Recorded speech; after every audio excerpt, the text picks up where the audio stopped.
The house was already empty when my phone buzzed. One message. From her. Did you really do it? I stood in the kitchen where the echo had teeth.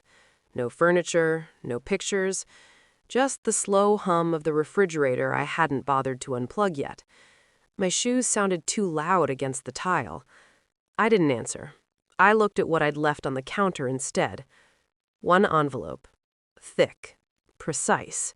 Addressed in my handwriting. Not sealed. The words came back to me like a delayed impact. The greatest gift for my 18th birthday is if you disappear from our family. Forever. Her voice hadn't shaken. My wife's hadn't either. She'd nodded. Almost relieved. Her real dad will take it from here. That was the moment something in me went quiet. No shouting, no begging, no disbelief. Just a clean internal click. Now, standing alone, I imagined them walking through the front door, expecting silence, expecting absence. They wouldn't expect what was waiting. I picked up the envelope, put it back down, and left the house for the last time. The words replayed on a loop. Real dad. I had been in her life since she was 6. School pickups, late-night fevers, college tours. I signed every check, sat through every recital, but that word dug in. It explained too much. The way my wife never corrected her when she called me by my first name instead of dad. The way conversations stopped when I entered rooms. The way the girl's resentment felt rehearsed. I told myself it was teenage cruelty. Easier to swallow. But betrayal has a sound. A frequency you start to hear once you know it exists. I remembered the birthday dinner. The practiced cruelty of the request. The way my wife didn't even look at me when she agreed.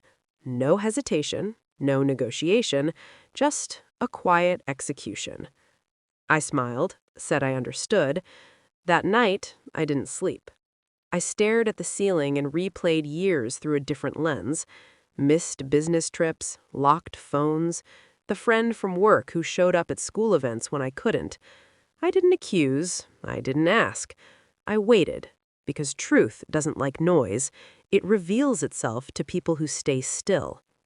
I moved carefully. Externally, I was compliant, calm, even kind. Internally, I cataloged everything.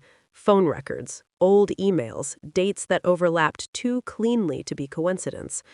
I requested a copy of the original birth certificate. Then another. The name listed under father wasn't mine.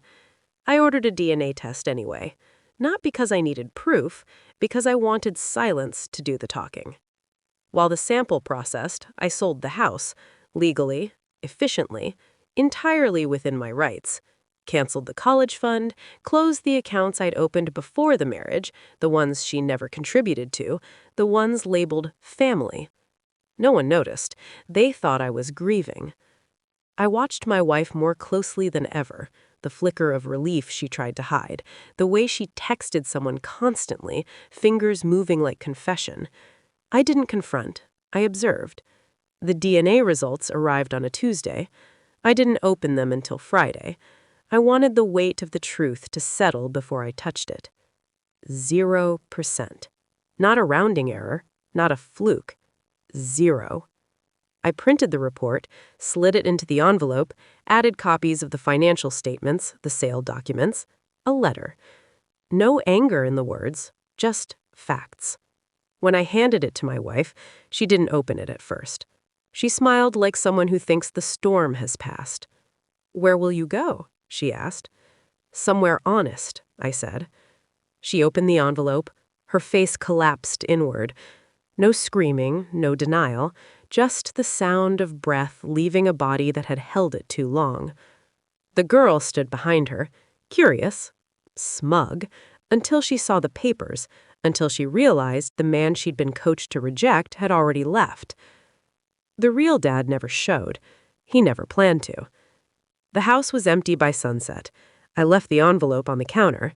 Inside it was everything they'd assumed would stay invisible: the DNA results, proof of the affair, a breakdown of every dollar I'd spent raising someone else's child, and a single handwritten note. I believed you when you lied to me. I trusted you when you replaced me. This is the cost of both. No threats, no lectures, just consequences. I blocked their numbers, changed nothing else. The silence that followed wasn't grief, it was relief. I don't wonder if they're angry.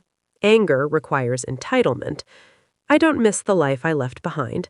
It was already gone. What shocked them wasn't the empty house. It was the realization that I'd seen everything and still walked away. Clean, unreachable, final. Some men disappear because they're broken. Others vanish because they're done. I was done.